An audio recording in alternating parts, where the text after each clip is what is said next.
शहर के K R market सरकारी ख़वातीन व अतफ़ाल अस्पताल में पैगम्बर इस्लाम हज़रत मोहम्मद मुस्तफ़ा सल्लल्लाहु ताला अलैहि वसल्लम के 1499 यौम पैदाइश के मौके पर मौलाना आज़ाद सक़ाफ़ती व तालीमी इदारे के बानी व सदर समाजी कारकुन डॉक्टर सैयद नसीर अहमद की जानिब से मुरुगराजेंद्र वीरक्तमठ के बसव प्रभु स्वामी और मदीना मस्जिद के खतीब इमाम मौलाना अमीन रज़ा के हाथों मरीज़ों में फल फ्रूट और मिठाई की तकसीम की गई।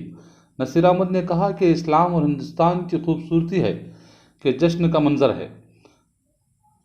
मौलाना अमीन रज़ा और बसव प्रभु स्वामी ने मरीज़ों की सेहतयाबी के लिए दुआ की और कहा कि पैगम्बर इस्लाम ने हमेशा इंसानों के लिए अमन और मसावत का रास्ता दिखाया है।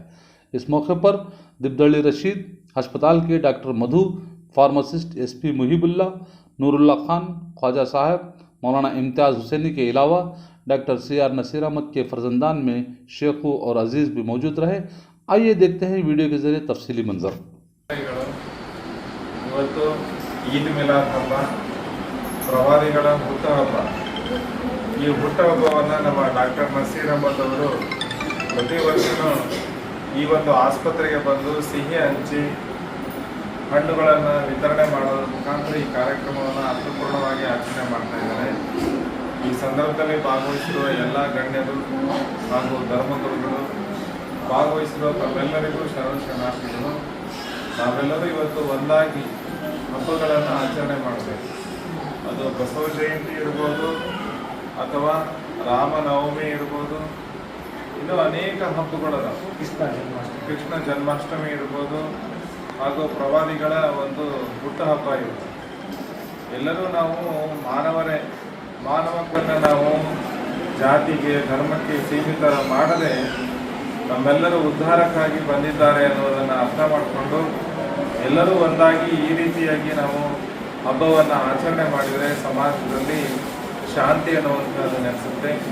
ಇವತ್ತು ಕೆಲವರು ಉದ್ದೇಶಪೂರ್ವಕವಾಗಿಯೇ ಗಲಾಟೆಯನ್ನು ಮಾಡಿ ಸಮಾಜದಲ್ಲಿ ಗೊಂದಲಗಳನ್ನು ಸೃಷ್ಟಿ ಮಾಡಿ ಕೋಮು ಗಲಭೆಗಳನ್ನು ಸೃಷ್ಟಿ ಮಾಡ್ತಾ ಇದ್ದಾರೆ. ಅವು ನಿರಂತರವಾಗಿ ಮಾಡ್ತಾನೆ ಇರ್ತಾರೆ. ತಮ್ಮ ಸ್ವಾರ್ಥ ಸಾಧನೆಗೆ ಸಮಾಜದಲ್ಲಿರುವಂತಹ ಶಾಂತಿಯನ್ನು ಕದಡಬೇಕಂತೇಳಿ ಕೆಲವರು ಅದರಲ್ಲಿನೂ ಕೆಟ್ಟ ಆಲೋಚನೆ ಉಳ್ಳಂತಹ ಜನರು ಅದನ್ನು ಮಾಡ್ತಾರೆ. ಹಾಗಾಗಿ ನಾವೆಲ್ಲರೂ ಒಳ್ಳೆಯವರಾಗಿ ಒಳ್ಳೆಯ ಚಿಂತನೆಯನ್ನು ಮಾಡ್ತಾ ಎಲ್ಲರೂ ಒಂದಾಗಿ ಮಹಾತ್ಮರ ಹುಟ್ಟುಹಬ್ಬಗಳನ್ನು ಎಲ್ಲ ಧರ್ಮೀಯರು ಒಂದಾಗಿ ಆಚರಣೆ ಮಾಡಿದರೆ ಸಮಾಜದಲ್ಲಿ ಸುಖ ಶಾಂತಿ ಅನ್ನುವಂಥದ್ದು ನೆಲೆಸುತ್ತೆ. ನಾವೆಲ್ಲ ಒಂದಾಗಿ ಜೀವನವನ್ನು ಮಾಡಬೇಕು ಅನ್ನೋ ಒಂದು ಉದ್ದೇಶದಿಂದ, ಸಾಮರಸ್ಯವನ್ನು ಬಿತ್ತಬೇಕು ಅನ್ನೋ ಒಂದು ಉದ್ದೇಶದಿಂದ ಈ ರೀತಿಯಾಗಿ ನಾವು ಶಾಂತಿಯ ಸಂದೇಶವನ್ನು ನೀಡ್ತಾ ಇದ್ದೀವಿ. ನಾವೆಲ್ಲರೂ ಶಾಂತಿ ದೂತರಾಗಿ ಕೆಲಸವನ್ನು ಮಾಡ್ತಾ ಇದ್ದೀವಿ. ಈ ರೀತಿಯಾದಂತಹ ಅರ್ಥಪೂರ್ಣವಾದಂತಹ ಬದುಕು ನಮ್ಮೆಲ್ಲರದಾಗಲಿ ಅಂತ ಈ ಸಂದರ್ಭದಲ್ಲಿ ತುಂಬ ಹೃದಯದಿಂದ ಶುಭವನ್ನು ಹಾರೈಸಿ ಈ ಮಾತನ್ನು ಮುಗಿಸ್ತೇವೆ. ಶರಣ ಅಲ್ಲೇ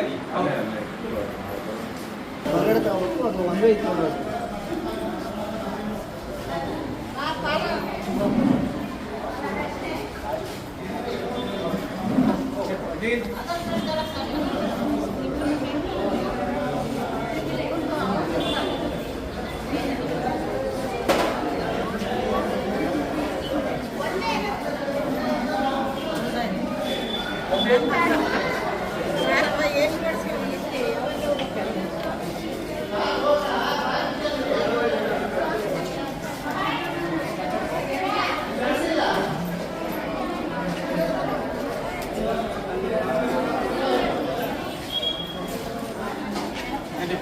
Dios.